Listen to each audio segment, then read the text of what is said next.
राम पूर्ण काम सब जीवों में वास करे। जो कोई ध्यावे शरण में आवे उनके संकट नाश करे। ओम हे पूर्ण परमात्मा पावन हो जीवात्मा विश्व बने धर्मात्मा सुखी रहे सभी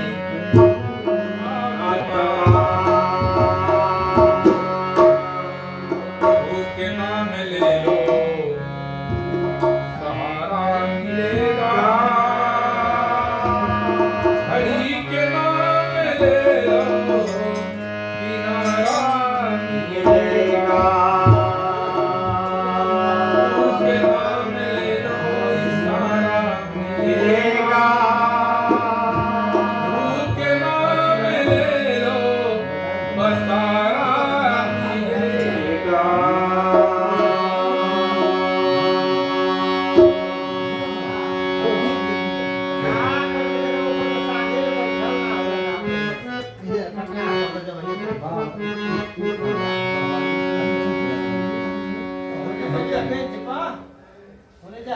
दुआ प्रभु के नाम ले लेता हम लोग कहानी शुरू करें। जय सिया राम जय जय सिया राम जय सिया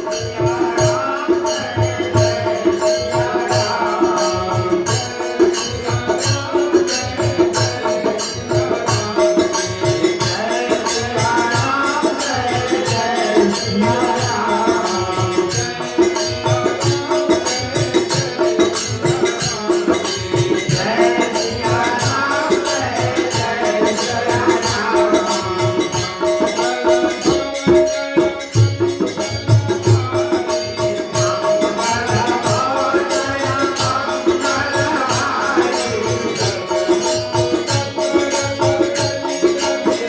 जय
सिया राम जय जय सिया राम।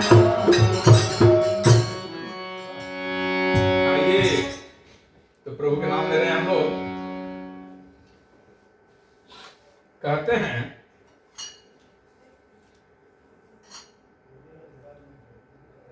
देखिए परमात्मा का नाम सुमिरन करने से कितने लोग तर गए हैं सब जानते हैं। फिर भी मन इतना चंचल है कि हम लोग समझ के भी ना समझ हो जाते हैं। इसके लिए हम लोगों को कथा कहानी सुनते हैं, पुराण सुनते हैं, ग्रंथ सुनते हैं, फिर भी सुन के भी समझ नहीं पाते हैं। कहते हैं कि सत्य के राह चलने में आदमी अकेला होता है। सत्य की राह चलने में मनुष्य अकेला होता है, लेकिन जब उसको मंदिर मिल जाता है तो दुनिया साथ ले जाता है, सब दुनिया उसके साथ ले जाता है। वैसे परमात्मा का नाम है। कहते हैं कि आवत यही सर अति कठिनाई, अति कठिनाई। सत्य की राह पर चलने में, परमात्मा का नाम लेने में बहुत कठिनाई है। यदि हम लोग नाम ले रहे हैं, कीर्तन कर रहे हैं, तो लोग क्या कहेंगे कि अपन पाप धोने लोग गए हैं। क्या कहेंगे? पाप धोने। ऐसा है कि जाको रही भावना जैसी प्रभु मूर्ति देखे तैसी। जब भगवान धनुष तोड़ने के लिए खड़े होते हैं तो वहां अनेक राजा, कुछ राजा लोग हंसते हैं कि देखा अब ये चले धनुष तोड़ने। तो किसी को वो बालक रूप में दिखाई देते हैं, किसी को काल रूप में दिखाई देते हैं, किसी को प्रभु के रूप में दिखाई देते हैं। जैसी जैसी भावना है, अब भावना उत्पन्न कहां से होती है? उसके संस्कार से उत्पन्न होता है। भावना कहां से उत्पन्न होता है? उसके संस्कार से। तो आज के परिवेश में आप लोग देखेंगे तो 100 में 100 आदमी रो रहा है। किसी से थोड़ा बैठकर समाचार करेंगे तो साधारण तो बोलेंगे हाँ हाँ समाचार ठीक है, लेकिन थोड़ा बैठ के बतियाने लगे तो बात है ट्रक पर नहीं लगाएगा। पीपल ट्रक पर क्यों? कि उन्होंने अपना संस्कार नहीं बनाया। संस्कार कहां से पैदा होता है? संस्कार का पहला सीढ़ी है, कभी किसी का निंदा नहीं करना चाहिए। संस्कार का पहला सीढ़ी है कि कभी किसी का निंदा नहीं करना। कैसे भाई? निंदा के बारे में लिखे हैं, अनेक लोग लिखे हैं। क्यों लिख दिए हैं? जैसे हम लोग कीर्तन कर रहे हैं तो लोग कहेंगे कि अपन पाप, हीरा जी अपन पाप धो रहे हैं, डॉक्टर साहब अपन पाप धो रहे हैं, ये मंटू जी अपन पाप धो रहे हैं। कहेगा लोग। एक समय की बात है कि एक पति पत्नी बहुत धर्मात्मा थे तो गरीब, लेकिन कोई व्यक्ति जाता था तो तुरंत आदर भाव करते थे, आइए बैठिए खाना खाइए, खाना खाइए। आदर में कमी नहीं होता था। और आदर या संत व्यक्ति थोड़ा गरीब हो जाता है कि प्रभु परीक्षा लेते हैं उसका, उसको कष्ट देते हैं, परेशानी देते हैं। तो एक दिन की बात है, 2 महात्मा आए उससे खाना खाने। अरे आइए आइए बैठिए बैठिए, खाना खाइए, खाना खाइए। ठीक है भाई, पैर धोया, आचमन दिया, खाना खाने जब बैठे और पति पत्नी जब खाना बनाए तो खाना बनाकर जैसे ही तैयार हुआ मंटू जी, तो उस खाना में कीड़ा था। क्या था? कीड़ा। पति बोले कि खाना को बिक दिया जाए। पत्नी बोली तो घर में चावल नहीं है, अब कहां से खाना बनेगा? अतिथि को सेवा करना जरूरी है। ऐसा है कि इस कीड़े को निकाल कर हम लोग बिक दें और खाना को खिला दे। महात्मा जी खाना खिला दे, हाँ कोई बात नहीं। उस कीड़े को निकाल कर लोगों ने बिक दिया और खाना वो प्रेम से महात्मा जी लोग को खिला दिया। खाना खा के महात्मा जी चले गए। अब इस बात को केवल पति पत्नी जानते हैं, कोई जानता नहीं है। साधु जी खाकर चले गए। कुछ वर्षों के बाद फिर 2 महात्मा आए। एक महात्मा है, आदर भाव हुआ, अरे आइए खाना खाइए। तो महात्मा जी बोले कि का हमरो खाते वही कीड़े वाला खाना रखल बा, हमारे लिए भी वही कीड़े वाला खाना रखा गया है।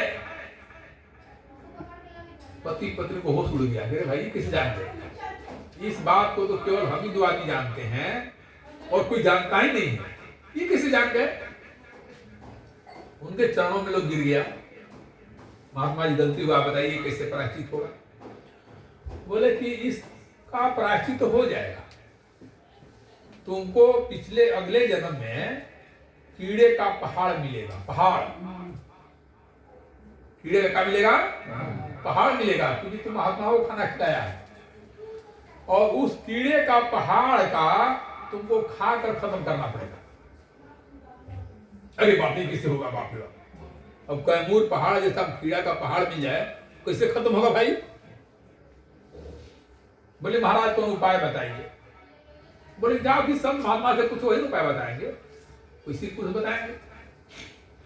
गए सिद्ध पुरुष के पास, चरणों में गिरे, ऐसा ऐसा बात है, कोई उपाय बताइए। महात्मा जी बोले उपाय तो है, तुम ऐसा काम करो कि दुनिया तुम्हारा निंदा करे,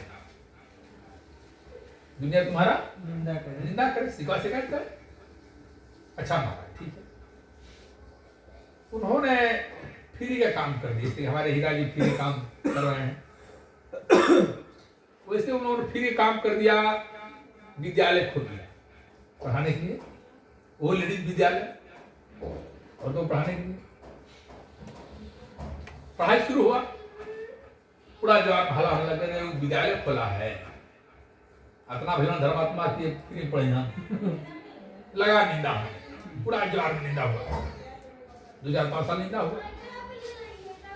तो एक दिन की बात है कि पति पत्नी मास्टर कहिए जा रहे थे, और संत भाव इसमें कितना होता नहीं जानता है।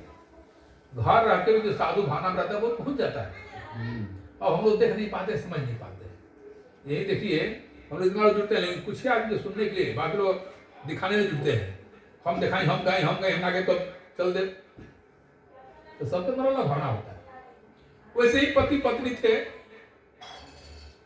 जैसे मास्टर गुजरे तो पत्नी की हंस दी, ये देखा नहीं चला मास्टर, ये मास्टर औसम, ये मास्टर औसम कितना लगावे। हाँ, इस पर पति जी हंसने लगे।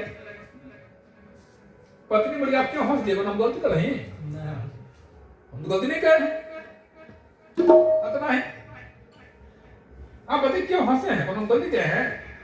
वो पत्नी जी जिद पकड़ ली, बताइए। इसका पति जी सारा कहानी करी, देखिए इन लोगों को पूरा घटना सुनाए कि इन लोग गलती किया तो इन लोग जीवन में कीड़े का पहाड़ मिला, और वो कीड़े का पहाड़ खत्म हो गया था। इतना लोग कहे थे इन लोगों को, सब खत्म हो गया था।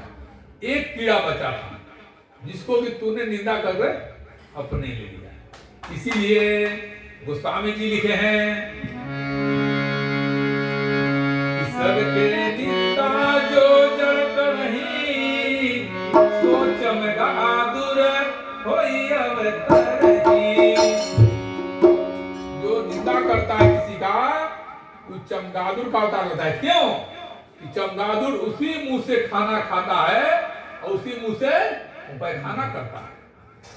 इसलिए गोस्वामी जी लिखे हैं, सबके निंदा जो जड़ करही, सो चमगादुर होई अवतरही। इसी बात को गीता घड़ीवाल लिखे हैं कि सबके स्वयं करके तोलो बोलो पानी अपनी अपनी, स्वयं करके तोलो बोलो पानी अपनी अपनी। अव्यर्थ संपदा क्यों खोते हो, करके टीका टिप्पणी। ये बहुत बड़ी संपदा है, लोग टेप बजाएंगे, रिकॉर्डिंग सुनेंगे, लेकिन भजन भाव नहीं सुनेंगे। इसलिए कहते हैं कि बुरा जो देखन में चला, कबीर कहते हैं कि बुरा जो देखन में चला, बुरा न मिला कोई, जो दिल ढूंढाया बिना मुझे सब बुरा न।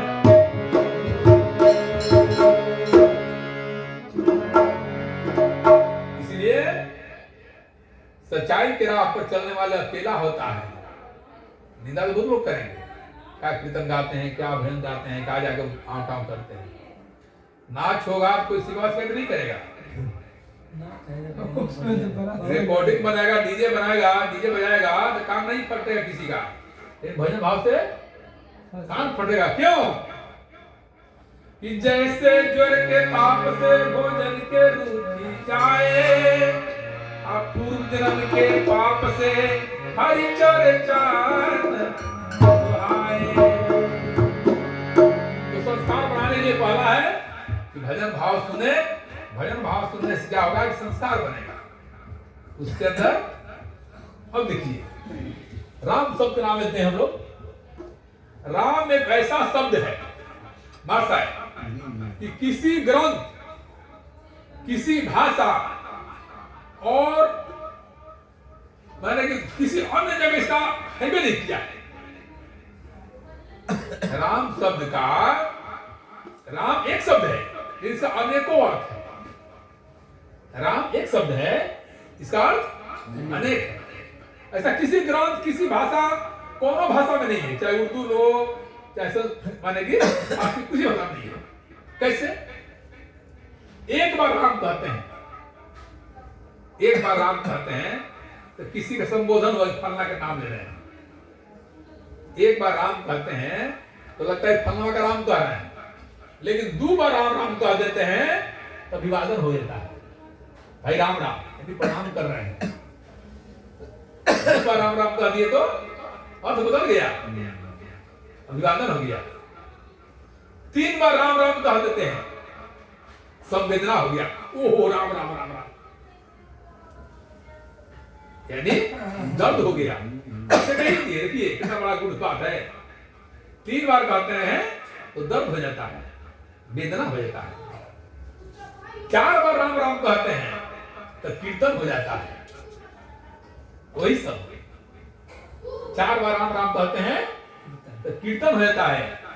और राम नाम की कहते रहिए, लय बन जाए तो सीधी मिल जाती है, और जब सीधी मिल जाती है तो जीवन इतना कहां मिलेगा भाई? लोग समझते नहीं है। जो नहीं समझे क्या कहेंगे? प्रातः हुआ, सुबह हुआ तो राम राम है, प्रातः हुआ तो राम राम। आनंद मिल गया, आनंद मिल गया, जय श्री राम। उमंग आ गया, जय जय श्री राम। उमंग आ गया, जय जय श्री राम।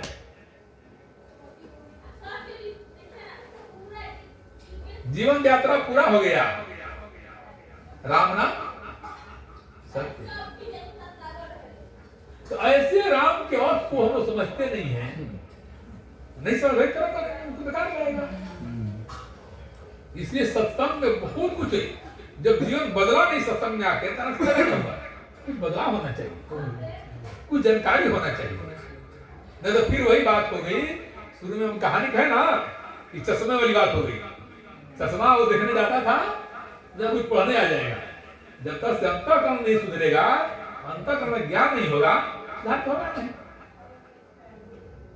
इसलिए हम लोग अंतःकरण जाना चाहिए। बच्चे लोग कहते हैं, यहाँ पर करते हैं, जो सुमिरत सिद्धि हुई। बच्चे लोग है ना, जो सुमिरत सिद्धि हुई, जिसके सुमिरन से सिद्धियां मिल जाती है। और भाई सिद्धि क्या चीज है? जिसे हम बताए थे कि संगीत से 3 चीज मिलता है। कौन कौन बताइए, याद बताएं। संगीत से 3 चीज मिलता है, सिद्धि मिलती है, शोहरत मिलता है और शांति मिलती है। तो शांति तो मिला, भजन गाया, शांति मिल गई हम लोग की, आनंद मिल गया। सीधी हुआ कि जब आपको सीधी मिल जाती है तो आपके बात को सब मानने लगते हैं, आपको पैसा देने लगते हैं, आपको आदर करने लगते हैं। शोहरत हुआ कि आपको ख्याति मिल जाती है, अरे बाप रे बाप क्या का नाम उजोड़ा का भाई, यहाँ उजोड़ा नहीं, बस शोहरत मिल गया है, यहाँ नाम ले रहे हैं लोग। सीधी मिल गया है, भगवान पैसा बसा दिए हैं, या मनोज तिवारी जितने कलाकार हैं। तो संगीत से सीधी मिलती है, स्वरत मिलता है और शांति मिलता है। ऐसे लोग जगह करना चाहिए हम लोग। तो राम नाम के लेने से सीधी मिल जाती है, और सीधी को आकर भी हम समझ नहीं पाते हैं, छोड़ देते हैं। कहते हैं कि घर में वस्तु रखी नहीं सुझे, ये हमारे घर में है, फिर हम लोग उस चीज को पकड़ नहीं पाते हैं। एक समय की बात है और है हाँ, समय के देखते हुए सब होता है। तो है, तो भजन तो हो जाए भोजन अभी आधा घंटे से अभी। चलिए कोई बात नहीं, एक भजन गाया तब वो होगा। भोजन